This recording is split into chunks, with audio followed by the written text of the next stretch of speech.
Okay, good morning, good afternoon, and good evening. It's my great pleasure today to invite a friend, but also a personality within XR that has been in this business for a while. And I very much look forward to this meeting because I'm so keen to ask him tricky questions.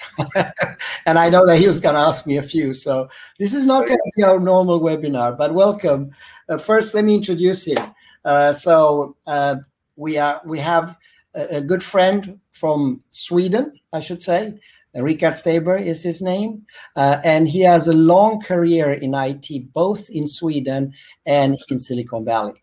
So among other things, he's currently the founder and CEO of Good Trust, which is the first of its kind digital legacy management platform dedicated to protect the memories of everyone and secure their digital assets after death, something that many of us have struggled with when we have had these issues. So I'm very much like that business idea. He's also a senior advisor to the CEO in a company called Einride. And Einride is a very interesting company working with trucks that are autonomous. And he's also former president for Viveport and senior vice president for virtual reality. This is the famous company that creates the one-of-a-kind headsets. And he also has a background as a CEO for MTG and was chief digital officer for MTG. He also worked 6 years for Google and helped with a lead in marketing. And the list goes on. But in interest of time, I'll stop there. And once again, warm welcome to Rikard. Hi. Thank you, Dan.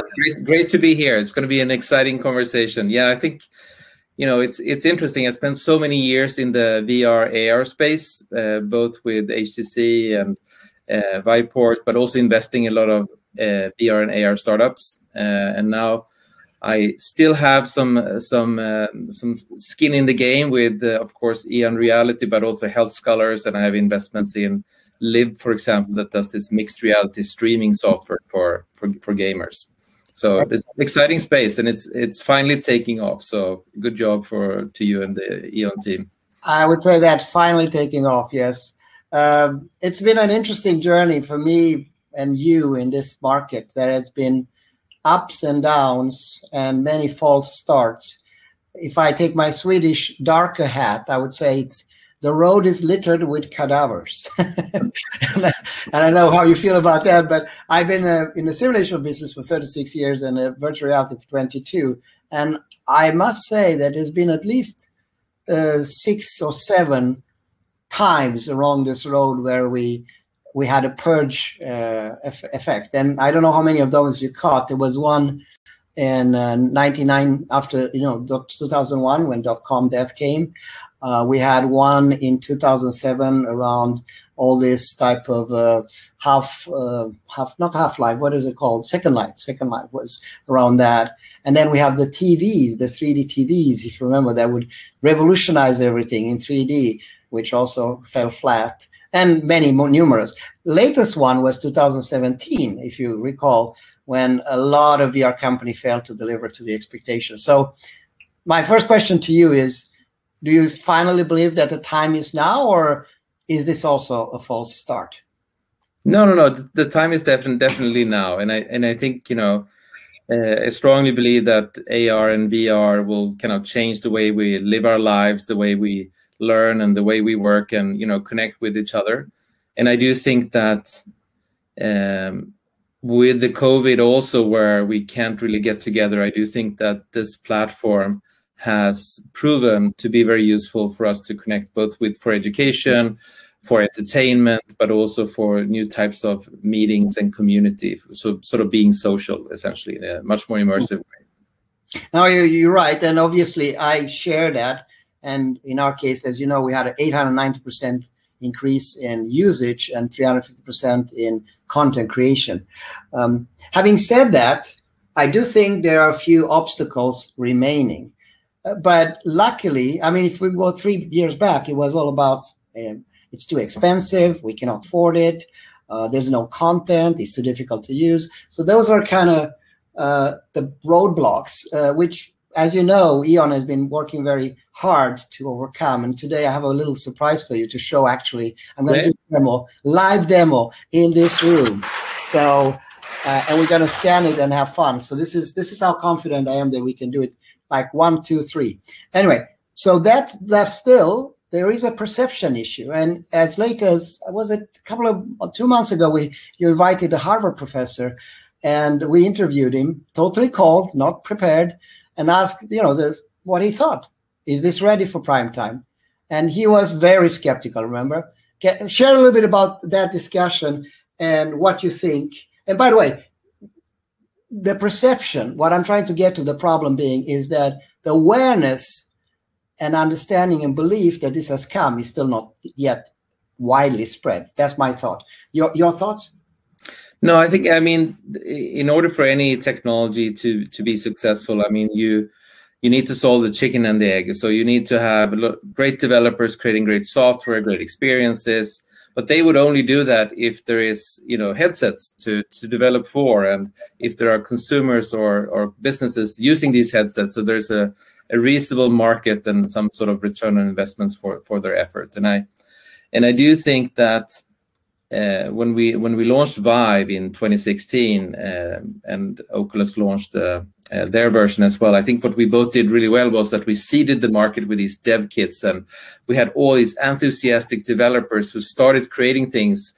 We didn't get the big AAA titles and the big brands, but it was kind of fun and people were excited. And the headset were, they were truly cool and innovative, but you had to upload drivers, and it took like a couple of minutes for them to start up, and you load, it was a lot of friction in that kind of user experience, but people were excited. They didn't care. They want to get into virtual reality. So, and you had to have a $3,000 PC connected with cables, you had lighthouses, and like so much friction. But just because everyone was so excited, we kind of made it work, right? However, that's the ultra early adopter. Once you get to, towards mass market, people are used to turning on their TV, and then they have Netflix. If it takes 20 seconds for Netflix to start, we get kind of frustrated. And by the way, we pay $10 per month for Netflix. So it's like, it's a very different reality because, VR and AR is not really, it's not VIVE competing with Oculus, competing with Microsoft. We're competing with the alternatives, right? And the alternatives is video games or TV, etc. So I think, for example, for education now, it's not that we're competing with another educational company. It's like, what are the other ways we could solve the same thing? And I think what's exciting now is that actually you don't need to be a hardcore developer. Essentially, any teacher can use the tools to create things very easily. You don't need any additional equipment. You can just have your phone or some of the new generation headsets, which actually starts up right away and are much more cost efficient. So which means that you're starting to solve that chicken and egg, not just for education, but for work, for play. So I do think that it's not another false start. It's happening now. Absolutely. And I think it's almost time for a little surprise because so here we go. So this is totally live.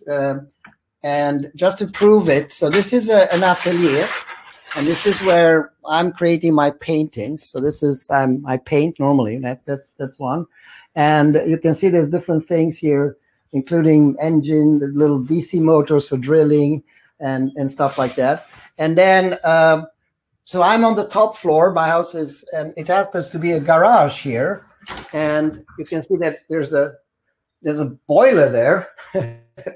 It has an important role.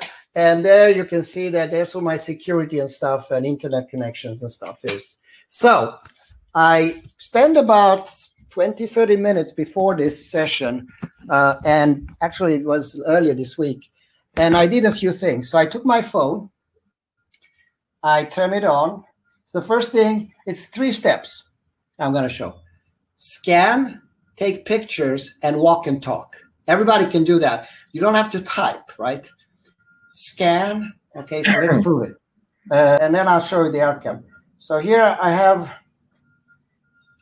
okay, you can see it, right? Yep. So I'm scanning. Let's just. Am I going to teleport into your studio now? Is that the plan? Yeah. So I'm scanning now this. We can see the little reddish. Oh, let me just do it slower. I'll delete that draft so you can see how it works. So now I'm scanning. Scan. 1, 2, 3, 4, 5. There's the model.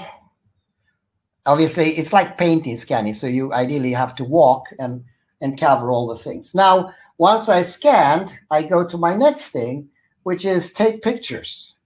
So which I always like. So let's go take pictures. So I'm going to take a picture there, a picture there.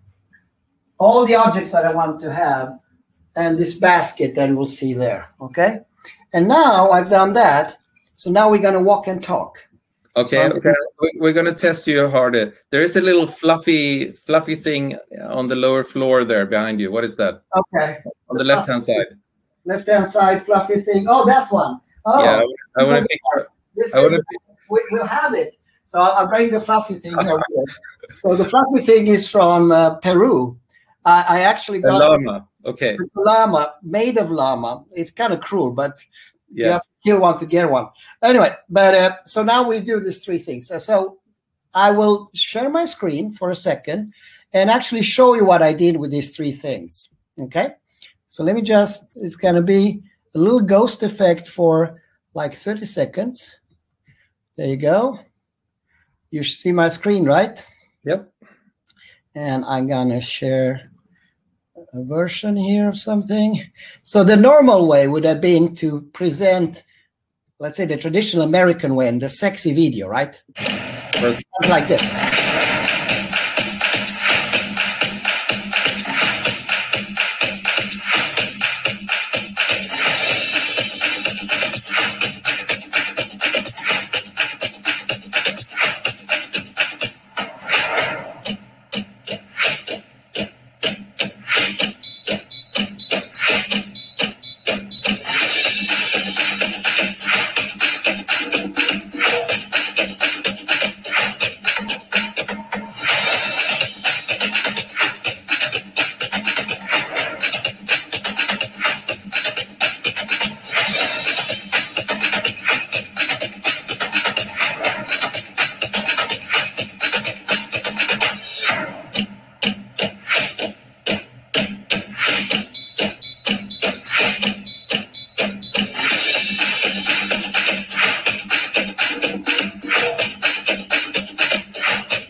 But because both of us are from Sweden and we are skeptical by nature, right? So we think, oh, that's just a fluffy or a sexy video.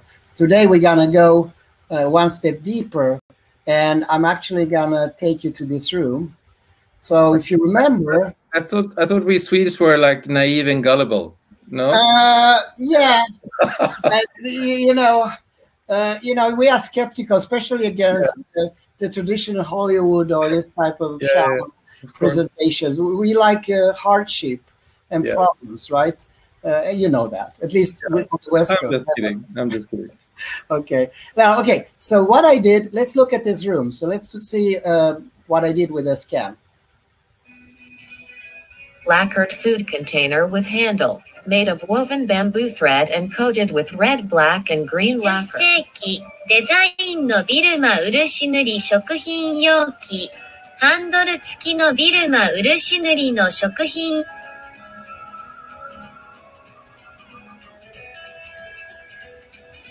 Oh, there's the fluffy one. Actually, it's to the left. I didn't take that in the video.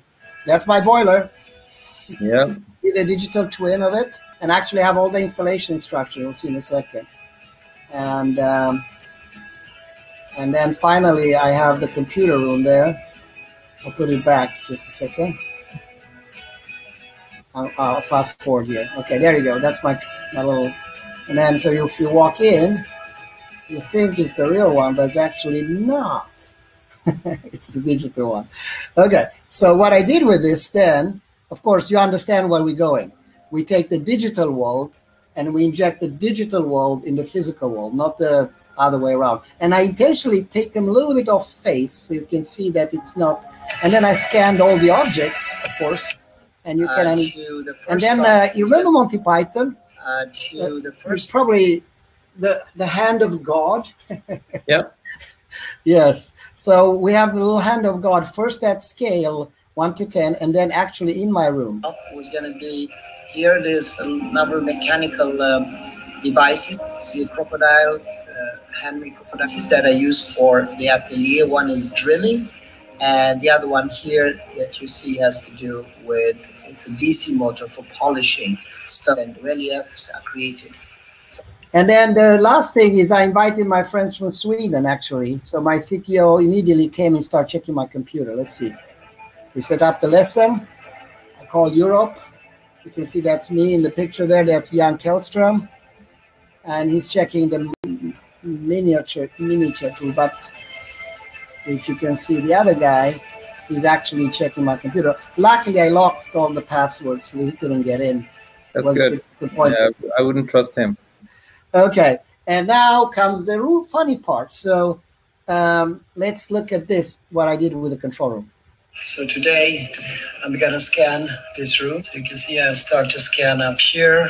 Typically I'll take a good minute. So I think we're ready to use this.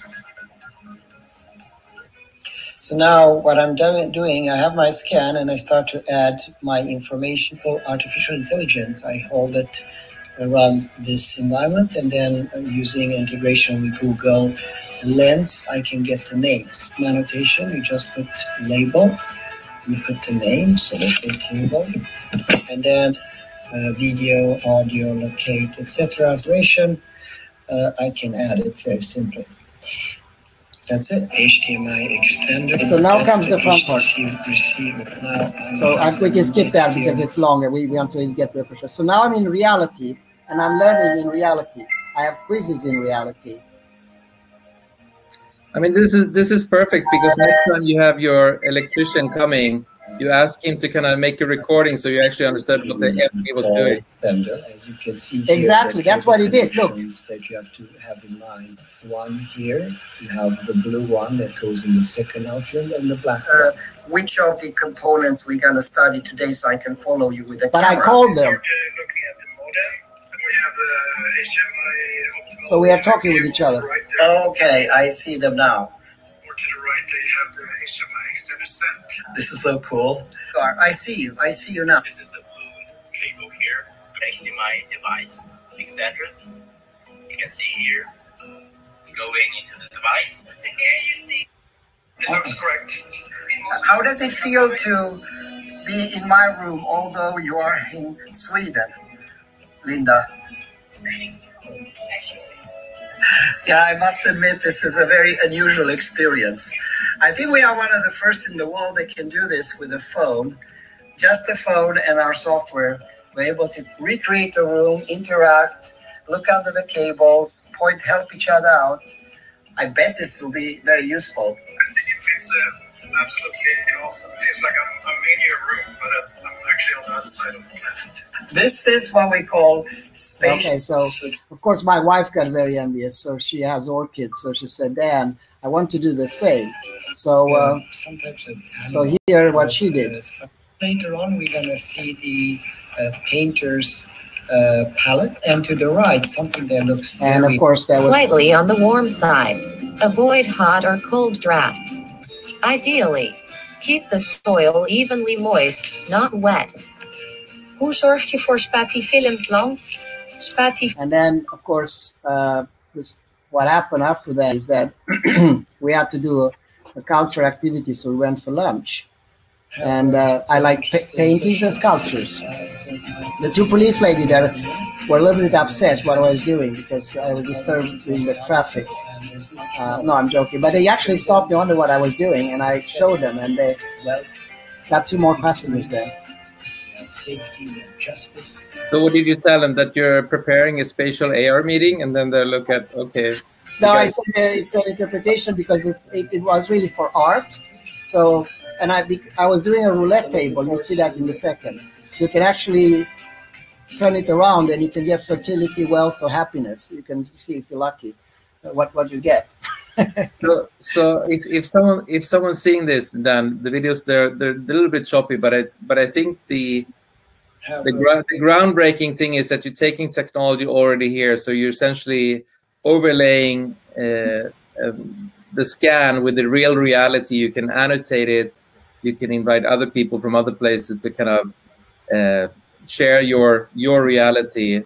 But I do think that probably all of us have got a new car, opened the hood, and then looked at the engine and said, okay, what's going on here? Suddenly, you know, Elon and, you know, our Swedish friends at Volvo, they should all have this kind of instructions for their cars or, you know, any device essentially. Yeah, it's funny actually that you say that, because the last thing I wanted to show, and then we'll stop, no more videos, is that this. Yeah, I mean, clearly, where would you even start on so that? Today we're gonna Let me just take off the volume so you can talk. Sorry, apologies. Experience. So basically the same thing. Engine. But the whole idea with this is simple, right? Keep it simple, stupid. That's everybody, because we are living in 3 seconds attention span. So look, that's the scan. You take the pictures of what you want.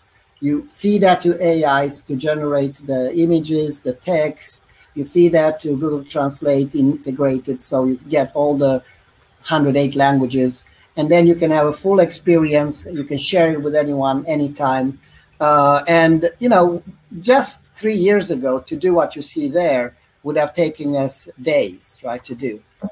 And now you can do it literally in minutes, right? So I find that exciting. And in fact, let me tell you, and then I'll stop my little pitch here. Just let me turn off the screen so we can see each other again. There you go.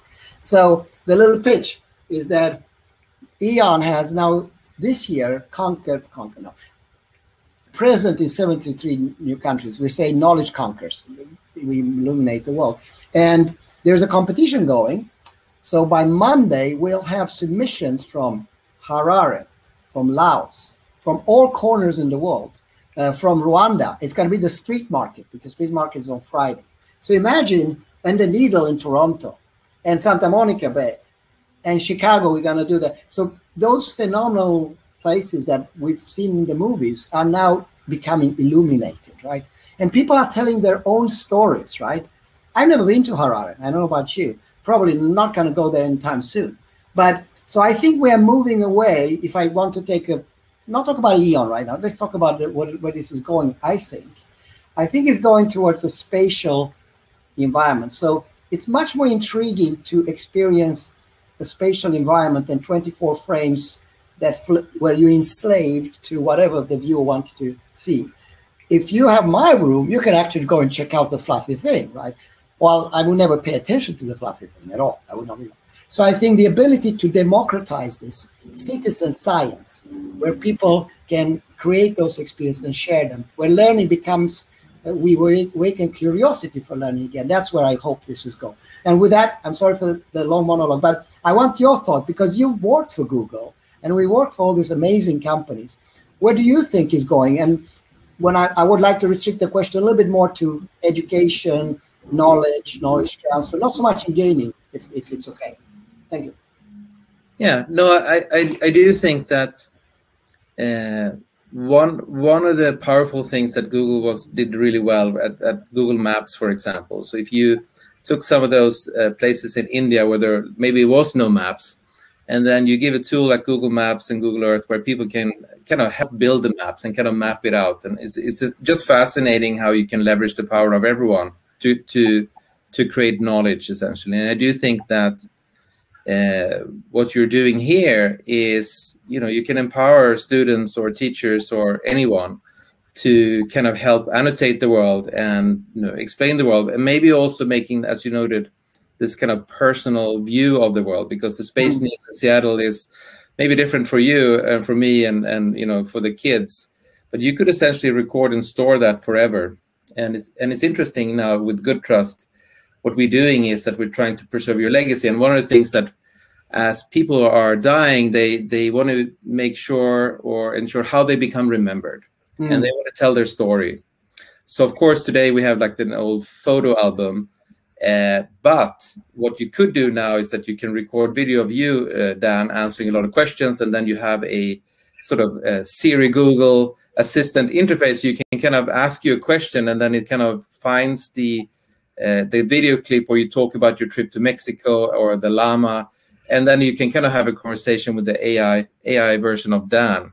But actually, so recording those stories, you could actually make them geographically contextual as well. So when you ever have passed away, and I go to your summer house, you know, your grandkids could actually hear your story about the well and that painting that's on the wall, or to kind of hear it from you directly rather than asking, you know, their dad, which might be your grandson. Very intriguing. I never thought about that, but there's a lot of truth in what you're saying. If I may comment in 3 dimensions. One, first is the fact that personalities like a Joe Rogan that has millions of hours recorded, once the technology AI becomes advanced enough, you can actually probably reconstruct an avatar in the next 10, 15 years. Yeah. Will have not only the visuals and the looks, but will probably give you a pretty good view and can interpolate how Joe Rogan will respond to questions that were not even things that existed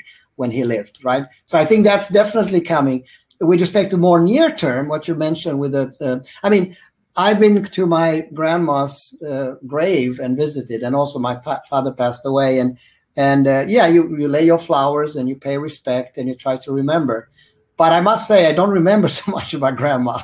And imagine to have some stories that she could share, even if it was as simple as having superimposed images of her life. But so yeah, I think it's a multidimensional. But one thing I like what you said is the emotions, right? Because I think spatial knowledge is about not only facts and but emotions, because we think spatially and we can connect things spatially. The other thing I like you said is that if the Space Needle in Toronto is not the same for you and me. And yesterday I was in a meeting with 4 universities in Europe, and we are doing a European project. It's a $9 million EU project for digitalization and cultural heritage.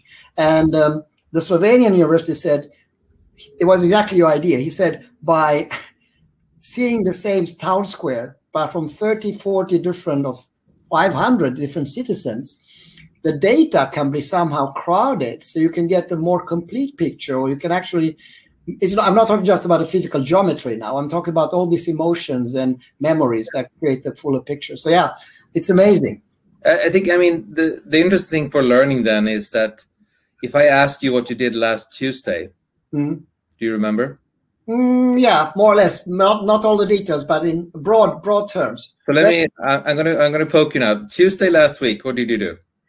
Tuesday, I had a preparation I woke up at 4 a.m. as usual. I had a preparation. I had about 10 meetings, actually, before 9 o'clock, and I don't remember all of them, but I remember what I did. I think you're cheating. You have that day, you have every day. But listen, I think the main thing is that when you have a strong emotional response, being it very positive or negative, you're more likely to recall the event, right? Right. Most days just becomes a blur because nothing really stood out that day. So I do think that using the emotional response in education, which of course you could have because you have a particular person maybe talking, you hear the emotions in the voice, and you can also have a visual response, is going to make that teaching experience so much more important, I think. And I think also the other thing with VR, we always thought, is that you're actually interacting with things. You're actually doing it. You're turning on your security, you're lifting the hood, or, you know, all these things, which means that you get kind of muscle memory as well. So I do think that, you know, rather than just sitting passive, having a lecturer talking about something, to actually, you know, being there with someone who's, you know, emotionally engaged, and actually you have to do it yourself, and they say, no, don't do that. Like that, oh, shit. Don't open that. You got me there. No, but you're right. And what you just said now, it's scientifically proven, right? Because what the studies discovered, and I read about this, is that the way we store our memories are not consistent. So we have 5 senses, right? So the more senses we can get involved, the audio is stored in one place, the video, the visually in another, the tactile and movement in a third. And typically in a Zoom meeting, you engage maybe 2, right? In a spatial environment, you can engage 3, 4, right? You can engage smell and not sense yet, but you can have a sensory experience with vibration and things when you go where you shouldn't. In fact, that's a good one. One big area for us now in knowledge transfer is security and safety, right? Hazardous areas. Schools have flammable objects in the chemistry area, and it's legally extremely challenging. So if you ask a leader in a university what keeps him up at night, this is one of them. And the ability to have your wall illuminated, like I've done with my room here. So if I go too close while I have my phone to that piece where there is something that can cut my fingers, it's going to vibrate, right? So because it will illuminate security. And I would say probably 5 years from now, if you haven't illuminated your room, whether you're Aramco, BP, or UCI, you probably not only lose your job, but you may face a lawsuit, right? So this is an area where, as technology evolves, also the requirements will change a lot, I think. I don't know. No, absolutely.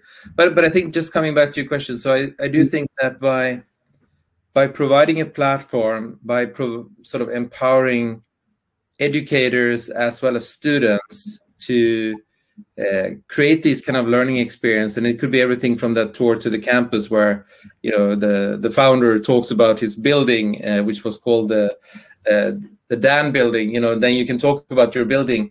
I do think that that's going to be so helpful, and I think that there's so many teachers that will come up with new ideas that we haven't even thought about. I mean, you're scanning your llama, and I'm sure that there will be some biology teacher saying, "Hey, I could use it for this and this," and it will be completely new way of explaining, the molecular structure of whatever it might be. So I do think that you're 100%. Every talk I have with anyone, yesterday I was talking with archaeologists. It happens to be my hobby, but I'm not an expert. And the first thing the archaeologist said to me, wait a second, Dan, is it possible that, let's say we are right now in Italy and we look at Pantheon, okay, and we're having ice cream by the piazza. Is it possible that I could fuse this with scientifically based research of how the buildings look then? We don't have a photo from 2,000 years ago, but we have enough scientific evidence that we can actually reconstruct a pretty good one. So could I see that and at the same time allow tourists with their phones to see my research results, because I have it all? And I said, absolutely, right? And he came up with 3, 4 new ideas about what he can do. Yeah. So I think it's super important, because in the end, we just provide technology, right? I mean, let's face it. It's the marriage between us and the educator, the quality assurance people, etc., that makes it. Yeah. I think one of the things that Eon could solve is, the success of Google is, to some extent, that you have more and more pages on the web coming alive, right? And I can see how we're bragging about, we have millions of models and we have millions. It's just, the problem is going to be how will you see the trees for the forest? How do you actually find the right llama that you want to use in your education experience? So I think at some point, using some technology to surface the most relevant models or environments or quality rating, I think, and it maybe helping these artists who create really high quality things to monetize. And I think you're onto that with your marketplace. But I think as it's not exponential, but it's like growing really, really fast. And at some point, if you have too much, it becomes a problem. I think we all search on Google, and who clicks on the next page? I mean, no one really does that, which means that you're essentially just looking at those first 10 results. Yeah, no, you're right. You're totally correct. So we did, historically what everybody did. You have a search and you search afterwards, but that's the wrong way, I think. So the reason we are now integrating Google Lens, Google Translate, Amazon Poly, because we become more a vehicle for artificial intelligence, right? So what's nice about spatial, it gives you context, because today I can use Google Lens anyway, right? So I can just hold it against the llama. Let's do it. By the way, let's see what it says. I'm curious. So we can do that, but there's a but here. And the but is, you don't see my, oh yeah, actually you will see it. So let's take Google Lens. It's probably going to say it's one of those illegal fluffy llamas made by real llamas that, you know, it's like a penalty. Yeah, I'm in trouble now. That's what you say. Now I think I bought it at the airport, so it was not. No, it didn't do actually a good job. Let me just take the llama, because I think the profile, it was a fluffy animal. I think maybe it's a fake. You got tricked. It's a fake llama. It's not really a real llama. Maybe it's not a llama. That's it. Let's see. Cute alpaca plush toy, camel, cream, stuffed, 23 centimeter high. So this is today. But what's new with what I think spatial is about? The new is context, right? Because today we have this very deep, cut in pieces world view, right? So all these YouTube experiences, all these searches give us a very fragmented view of reality. That's not how our brain works. We think contextual, right? I'm thinking about this room, and I'm thinking my memories are based on a contextual basis. So I think the combination, just creating a bridge between all this wonderful AI, which becomes better and better, but putting in a context is very, very useful. And yeah, you're right that search, the way we do search now in the next view is you don't have to search for anything. Your experience will come by just holding this, and it will search through millions of experiences, and this will pop up. So that's what's going to happen in 9.5 to 10.0. It's not because Eon, it's because we are leverage existing technology. So I think that's the way. And in the long run, if I look in 10, 15, 20 years, all VR and AR, especially the augmented reality aspects, I believe is just a bridge for you between AI and the brain. That's all it is, right? Until we get wires in our head, and that works nicely, which I think will take a while. But because it's a better way to inject knowledge than the way we do it today, which is like, like that. Anyway, very interesting. So I have a question about VR and AR. What do you think about, our strategy has been so far to use what 4 billion people have in their pockets. Although we support Magic Leap and HoloLens and Oculus and Vive and all of the above, but there's not billions of people that have that yet. So it sounds like the VR problem is solvable. That's it's not a huge problem, and Oculus is doing fantastic job there. The AR problem sounds to me more difficult, because in a sense you will need to have a supercomputer on your nose, right? And it has to have enough battery life, and it has. What do you think a time? When do we have such? When is that becoming? Okay, my question: when do we have the next computing platform, so everybody can have it? Well, I do believe that.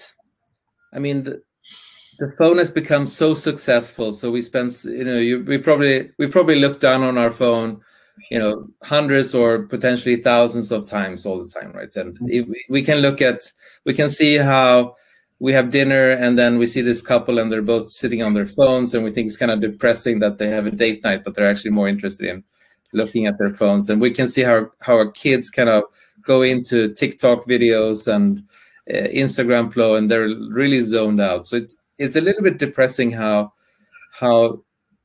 maybe also how Google and Facebook and these gaming companies really know how to trick you to come back. And it's almost like Gollum in Lord of the Rings. You can hear the ring saying, pick me up. It's like it's a little bit dark to some extent. So anyway, so what do I think? I think if you look down on your phone, it's really hard to have that kind of augmented reality experience, and it's really inconvenient to hold up your phone and try to look through the camera. So there needs to be a better solution for sure. And I do think that screens will be decoupled from the computing source as well as the network connectivity source. So it's essentially, I do think that the phone will kind of be our processing unit that are connected to internet. However, you can then consume certain things through different screens. So, for example, you can stream something on your TV if you want to show Netflix there. You will be able to bring something up to your glasses, either as an assist for fixing your security system with sort of an alternative screen, or maybe the more high tech will sort of blend reality with the digital world for you as well. Or it could be that we have a meeting room and you pull something up from with a wipe of your hand. You cannot show something. So I don't think you don't need just this one screen. It will decouple a little bit things. So I do think that the glasses is an interesting way. It doesn't make sense for everyone to have a separate computer screen at their work desk like we had in the good old days. That clearly does not make any sense. I do think that having this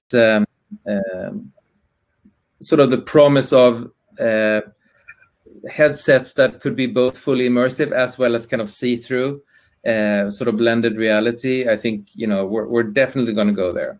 And yeah, I would say this: it's almost indisputable that we're going to go there, because the war or the fight is on, or whatever, the competition is on.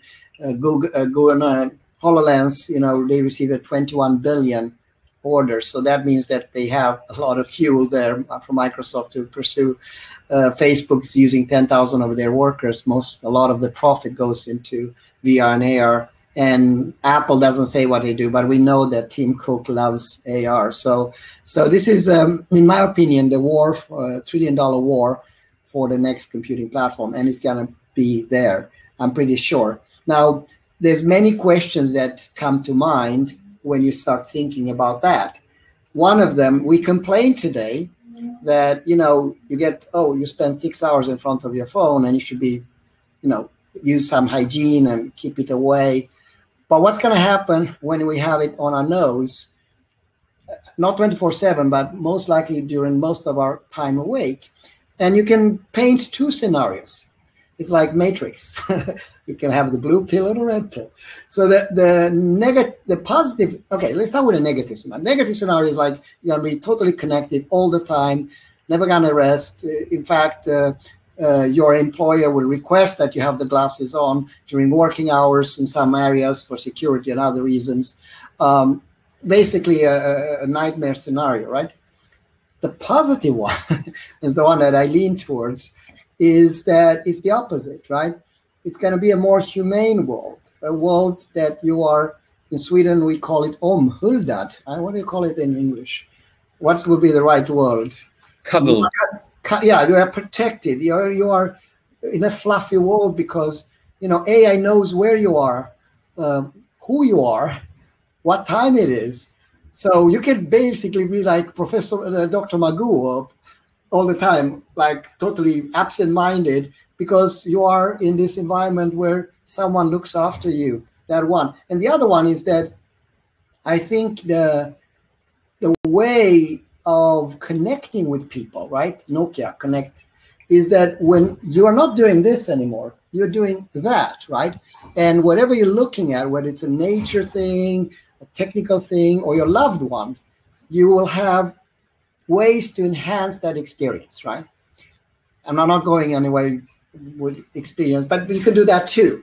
But you can do it that romantic sense, you can do it in the technical sense, you can do it in an ecological sense, you can do it. We just sold the first licenses, thousands of licenses for the First Nation, an Indian tribe. And the first thing they asked for, is it possible to hold your phone for kids and look around their world and see illuminated text appear with these names in the local tribe language? That's the first thing they think, because the language is dying. So anyway, long talk there, but I want your thoughts on this. What do you think? Is it the blue pill or the red pill? I think it's the red pill. But what I mean with that is, I do think that the artificial reality is going to be, for most people, more interesting than the real reality.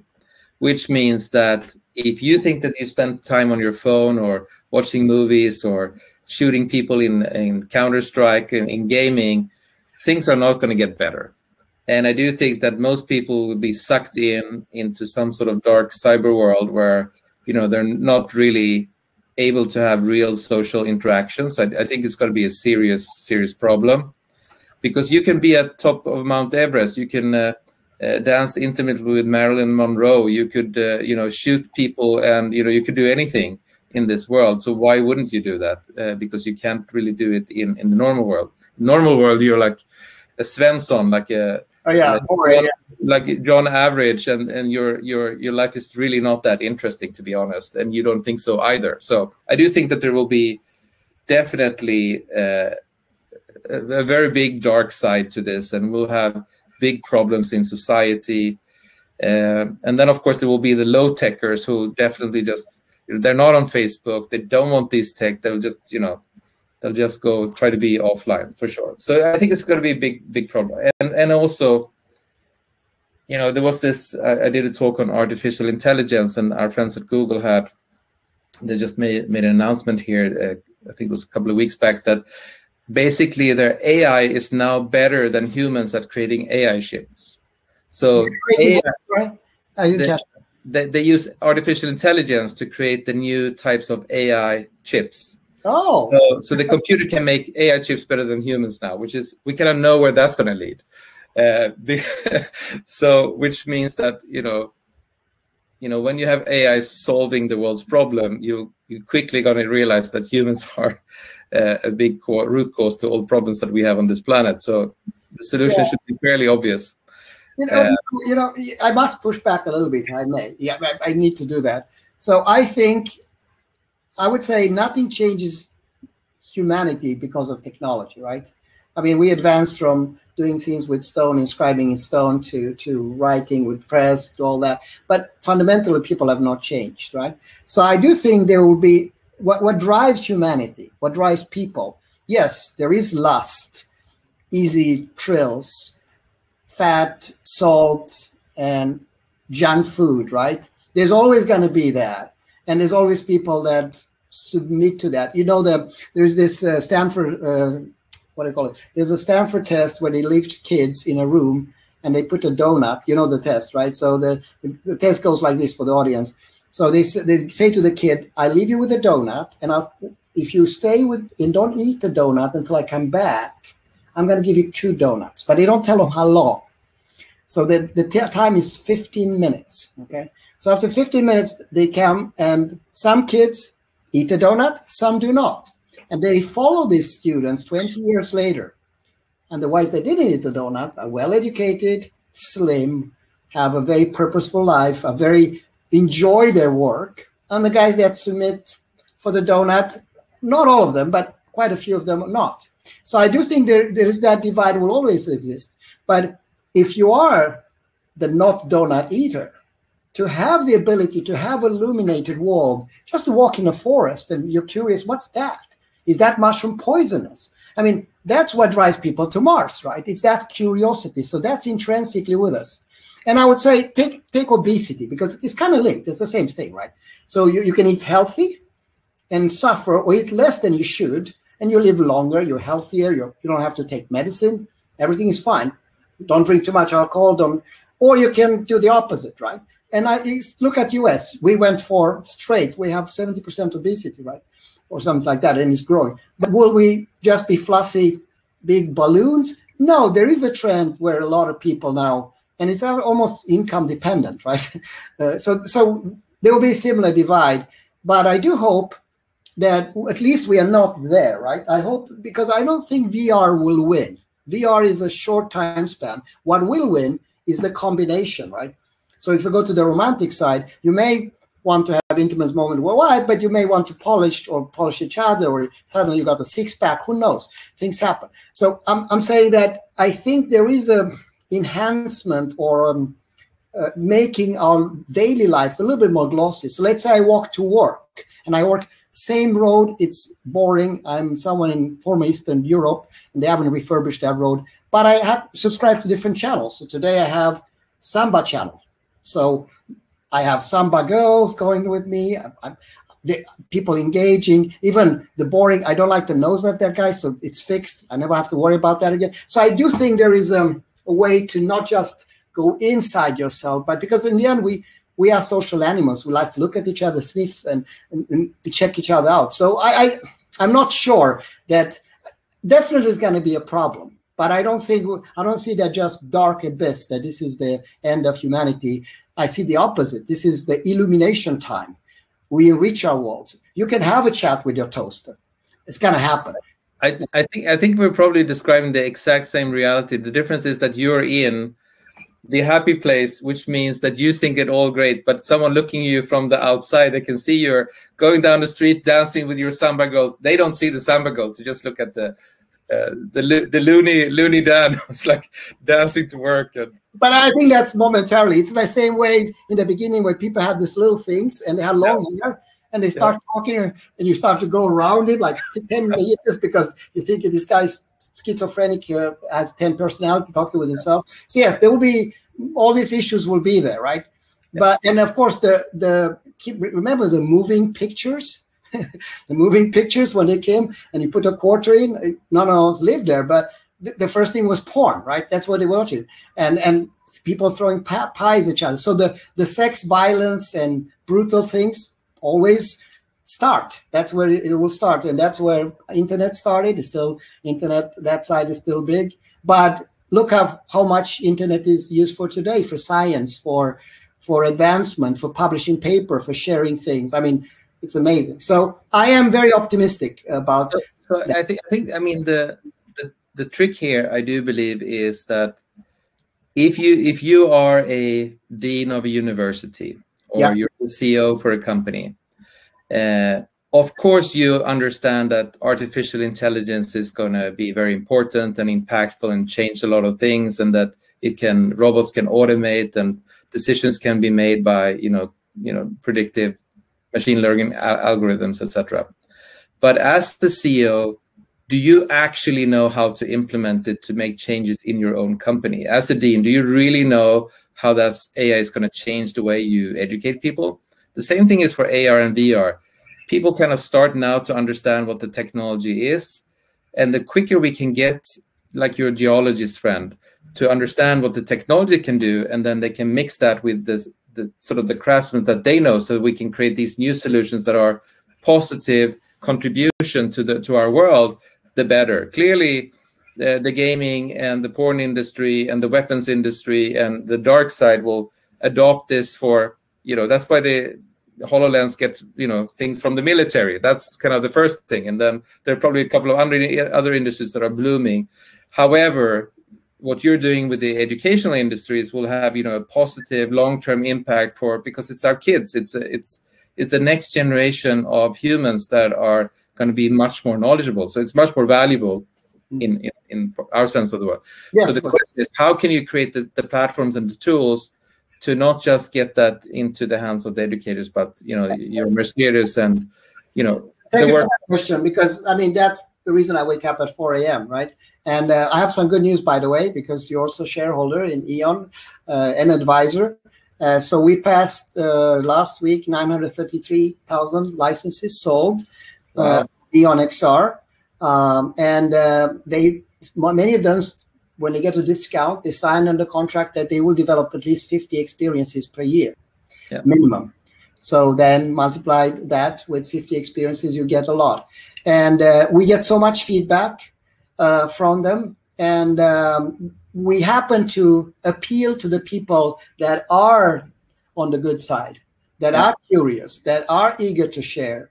So I think we have stand a very good chance actually to create. I mean, you know me, I believe knowledge is a human right, and we want to make it available, accessible, and affordable for everybody. And now when I see this, when we started the pandemic, there were a few lights that used E.ON XR. There were a lot of legacy customers, but not many using the new product. And now it looks like a pandemic explosion. There's red dots everywhere and increasing. And it's kind of taking a force of its own. I remember the Google CEO, Schmidt. He said something that really stuck with me. He said, if you want to have a good product and make some money and raise funds and have a comfortable life, it's very important to have a good product. But if you want to create $1 billion company or have 1 billion users, you have to have a product where your customers are enthralled to use your product. They can't wait. And I'm testing myself a guinea pig. And I'll be honest, our platform was very good a year ago. It was functional. It did what we said. But it wasn't that I spent a Sunday for 1 hour and suddenly I forgot, oh shit, it's 6 hours. That didn't happen before, but now it happens. And you can see, I showed you the sexy video, but I couldn't wait to send you my crappy videos because I find them extremely exciting. And the good news, okay, I'm crazy. So then you do a reality check. You give it in hands of other people, and you can see that they respond like little kids, right? The same way. I injected my physical world. And it's something that, or the hand of God, by the way, which was so funny. I know how many funny. By the way, that is now hand of God. It's going to be also avatars walking. So we are doing a lot of fun stuff. Anyway, I know that we have 1 hour. So we have about 4 minutes left. What I've seen some questions from the audience, and we will answer them afterwards. Do you have any questions for me? I mean, I've talked most of the time, by the way. I apologize. It's been more of a monologue. But you push my buttons, I would say. You have a tendency to do that, get me triggered. Any question for me? Or any last question for you? Better still, forget about me. Anything that you would like to highlight that I haven't asked about? No, I do think that, I mean, the focus that you guys are having on, making it easy to create, and making sure that the quality of those creations becomes better and better, so they feel more real. I think that's super important. Mm-hmm. I do think that coming back to the one of the challenges is like, how do you disseminate devices where you can experience this? I do think that in some cases there might be a way to kind of make a business model. So I think we're moving into the subscription world. No one's really buying anything anymore with an upfront payment. You cannot pay something small every time. And I do think that with some of the Oculus headsets, some of the sort of AR glasses, and I think also some of the phones, it's all becoming very, very affordable. And the value that you'll get on a monthly basis compared to potential monthly payment will be good. So I do think that maybe a question for you, where are you on not just creating the platform and software tools, but also finding a model where, if it is universities or students actually can have access to this technology? Because mobile phones are great, but you're not necessarily going to give your mobile phone to someone else. Mm-hmm. So it's very personal. A couple of things. Yeah. First of all, I do. I'm more positive than you are on mobile phone, because you're right. This is not as good as a headset for sure, but it's 10,000 times better than the alternative they use today. That's what I'm thinking, right? So if you compare with, so that I'm more, and LiDAR, which is now coming everywhere, changes the whole world, because LiDAR gives you context, right? Persistent tracking, easy to scan. I mean, LiDAR is basically made everything possible. But talking about high-end, we have, for example, with Magic Leap, a program where you have a subscription model. So for one monthly fee, you get both Magic Leap with Eon together with the library and everything. So you can basically run with that directly. So I think Oculus, we don't have that program yet with Oculus, but we just, as you know, had an improved version released 2 weeks ago on the Oculus app lab, I think they call it, and I played with it, and it was just it's amazing experience. And Oculus is a very good product, and it's affordable. So I think we should do more there. We've done some work, but it's good that you brought it up, because something we could do much more on. And I think to offer perhaps classes where this is combined and you do a partnership. We're working with Apple around LiDAR, so that's what we are doing right now. But we don't know what's happening on the AR side yet. Listen, this has been amazing. I was a little bit like a kid. If you see myself, I got too excited, which is contagious. Thanks to you. And I want to thank you for participating in this. Thank you for having me. And looking forward to work with you for many, many years forward. Okay? Same here. All the best. Hej då. Ha det bra. Ha det gott. Bye-bye. Hej, hej.